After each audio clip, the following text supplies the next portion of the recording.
আজকে আমাদের রান্না হবে ডালিয়া দুপুরবেলা। দেখো ডালিয়া নিয়ে নিয়েছি আর এখানে কিছু সবজি কেটে নিয়েছি, একটু ফুলকপি নিয়েছি আর ফুলকপির পাতাগুলো কচি যেগুলো ছিল সেগুলোকে দিয়ে দিয়েছি, আলু দিয়েছি, কাঁচা লঙ্কা কটা ধুয়ে নেবো, ধুয়ে রেডি করি। চলো। তো দেখো তোমাদের বৌদি এখন কলে এসেছে, জোর জল পড়ছে কলে। এই জল চলে যাওয়ার সময় হয়ে গেল। আজকে তোমাদের দাদাভাই বাজারে গিয়েছিল, আমাদের একটু রান্না বসাতে দেরিও হয়ে গেল। দেখো আজকে আমরা ডালিয়া বানাবো ডাল ছাড়া। ডালিয়া ধুয়ে নিয়েছি, এখানে সমস্ত কিছু ধুয়ে নিয়েছি সবজি। এবার ডালিয়াটা বসিয়ে দেবো।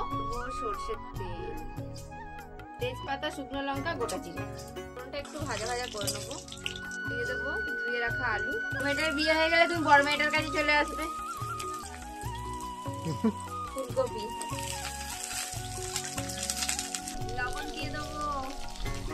এবার আলু ফুলকপি একটু ভেজে নেবো। এবার কপি পাতাগুলো দিয়ে দেবো।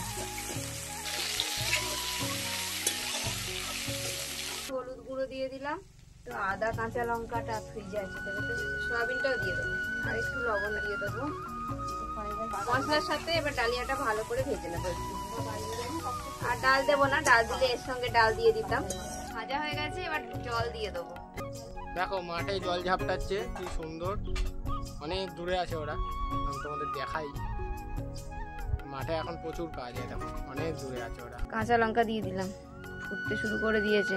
দেখো তোমাদের বৌদিকে দেখো। বুঝিনি যে এটাতে,